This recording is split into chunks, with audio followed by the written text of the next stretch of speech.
di video edukatif kami.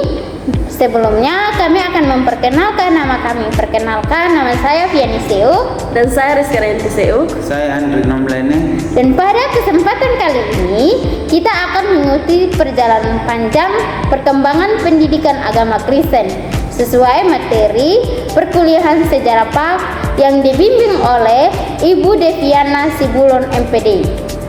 Kita akan melihat bagaimana PAK berkembang dari masa gereja awal yang masih tumbuh hingga menjadi bidang studi yang matang seperti sekarang, dengan menjangkau pada konsep dan tokoh-tokoh yang telah dipelajari dalam buku Robert W. Walken, Jilid 1 dan 2. Mari kita mulai jelajahi kontribusi tokoh-tokoh penting yang membentuk PAK seperti kita kenal hari ini. Baik, kita akan masuk dalam pembahasan pertama, yaitu masa gereja awal menurut salah satu tokoh, yaitu Origenes. Pertama, kita bahas masa gereja dengan tokoh Origenes. Salah satu tokoh utama yang dibahas dalam bab tentang perkembangan pendidikan Kristen di era gereja purba. Ia adalah teolog dan pendidik dari Alexandria yang dalam materi kita kenal sebagai Bapak Teologi Kristen Kontemporer. Sesuai dengan pemaparan dalam buku Walke, pemikiran utamanya adalah menggabungkan filsafat Yunani dengan ajaran Kristen agar iman tidak hanya diterima secara pasif tetapi dapat dipahami secara lebih mendalam. Ia juga mengembangkan metode pembelajaran yang berfokus pada analisis teks Alkitab melalui pendekatan historis kritis yang menjadi dasar bagi cara kita mempelajari kitab suci dalam pendidikan agama Kristen saat ini. Untuk praktek pendidikan agama Kristen masa kini, seperti yang kita pelajari dalam materi, kontribusinya menjadi landasan bagi pendekatan intelektual dalam pembelajaran pendidikan agama Kristen dan pentingnya menghubungkan ajaran agama dengan konteks budaya sekitar.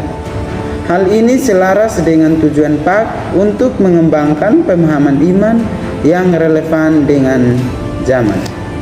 Selanjutnya kita akan masuk pada abad pertengahan dengan Thomas Aquinas, tokoh yang menjadi fokus pembahasan tentang pendidikan Kristen di era feodal.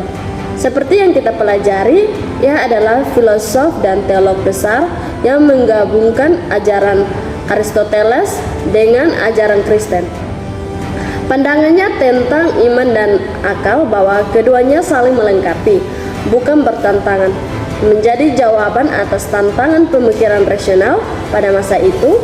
Dalam materi dijelaskan bahwa ia juga mengembangkan model pendidikan gerejawi yang terstruktur, seperti Universitas Gereja di Paris dan Bologna, dengan fokus pada pembelajaran teologi secara sistematis melalui metode quaestio disputata atau perdebatan masalah. Nah, dampaknya bagi PAK adalah pengaruh pada kurikulum yang mengintegrasikan pemikiran kritis dan pemahaman akademis tentang ajaran agama. Hal yang kita alami saat ini dalam perkuliahan sejarah PAK dan mata kuliah teologi lainnya. Baik, kita akan masuk dalam reformasi Martin Luther. Kemudian memasuki era reformasi dengan Martin Luther, tokoh sentral dalam bab tentang perubahan paradigma pendidikan Kristen pasca reformasi. Seperti yang dipelajari dalam materi, ia menekankan pentingnya pendidikan untuk semua, tidak hanya untuk kaum pria atau kalangan elit, melainkan juga perempuan dan anak-anak dari segala lapisan, karena setiap orang berhak mengetahui ajaran Alkitab secara langsung. Martin Luther juga menulis katekismus kecil dan katekismus besar sebagai bahan ajar sederhana, serta menerjemahkan Alkitab ke dalam bahasa Jerman agar dapat diakses oleh semua orang. Konsep ini selaras dengan tujuan PAK untuk menyebarkan ajaran agama secara luas dan mudah dipahami. Kontribusinya bagi PAK seperti yang kita bahas dalam perkuliahan adalah alasan akses pendidikan agama yang merata serta peran keluarga sebagai lembaga pendidikan agama pertama dan sekolah sebagai tempat penguatan ajaran. Selanjutnya reformasi menurut John Calvin. Tokoh reformasi lain yang tak kalah penting adalah John Calvin, yang dalam materi kita dikenal karena kontribusinya pada sistem pendidikan Kristen yang terintegrasi. Ia mengembangkan pendekatan sistematis dalam pembelajaran Alkitab dengan fokus pada disiplin dan pembentukan karakter Kristiani sesuai dengan ajaran reformasi.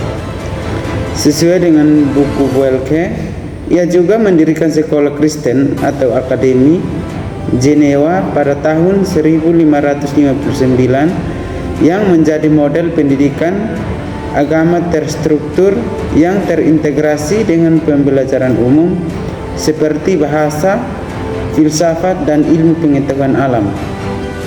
Pengaruhnya terhadap kurikulum pendidikan agama Kristen kini adalah penekanan pada disiplin belajar, pembentukan karakter, dan integrasi ajaran agama dengan kehidupan sehari-hari, hal yang kita temukan dalam standar kurikulum PAK di tingkat dasar hingga perguruan tinggi. Terakhir, tokoh yang membawa PAK menuju kematangan adalah Yohanes Comenius, yang dalam materi kita disebut sebagai Bapak Pendidikan Modern. Ia mengusung konsep pendidikan universal untuk semua orang tanpa memandang jenis kelamin, kelas, atau agama, yang menjadi dasar bagi kebijakan pendidikan inklusif di Indonesia termasuk dalam pembelajaran PAK. Seperti yang kita pelajari, ia juga mengembangkan metode pembelajaran visual melalui buku Orbis Pictures dan sistem kelas yang terstruktur berdasarkan usia dan kemampuan siswa, serta menegaskan bahwa pendidikan adalah proses sepanjang hayat. Dampaknya bagi PAK modern adalah pendekatan pembelajaran yang inklusif, penggunaan media visual dalam pembelajaran atau seperti video edukatif yang kita buat saat ini, dan mengembangkan sistem pendidikan formal yang terorganisir dengan baik sesuai dengan standar pembelajaran PAK yang telah ditetapkan. Refleksi singkat. Setelah melihat kontribusi para tokoh tersebut sesuai dengan materi yang telah kita pelajari, apa yang masih relevan bagi PAK saat ini? Pertama, pentingnya ajaran agama dengan konteks zaman dan budaya seperti yang diajarkan dalam bab tentang perkembangan PAK di era modern. Yang kedua, akses pendidikan agama yang merata untuk semua orang sesuai dengan prinsip pendidikan universal yang kita pelajari dari Comenius. Ketiga, peran keluarga dan sekolah sebagai lembaga pendidikan agama yang saling melengkapi, konsep yang telah kita pahami dari kontribusi Luther dan Calvin. Nilai yang bisa dipelajari oleh mahasiswa pendidikan agama Kristen masa kini adalah pentingnya integrasi antara pemahaman intelektual dari Origenes dan Aquinas, pembentukan karakter dari Calvin, dan penerapan ajaran dalam kehidupan sehari-hari dari semua tokoh yang kita bahas. Hal ini sesuai dengan tujuan program studi pendidikan agama Kristen untuk menghasilkan pendidikan agama yang kompeten dan berkarakter. Baik, sebagai penutupnya, yaitu demikianlah perjalanan perkembangan pendidikan agama Kristen dari masa gereja awal hingga kematangan, yang sepenuhnya mengacu pada materi perkuliahan sejarah PAK dan buku referensi Robert W. Walken jilid 1 dan 2. Semoga video ini membantu kita memahami bagaimana PAK tumbuh dan berkembang berkat kontribusi para tokoh besar, serta menguatkan pemahaman kita tentang materi yang telah dipelajari. Jangan lupa untuk berbagi pengetahuan ini dengan teman-temanmu ya. Terima kasih telah menonton.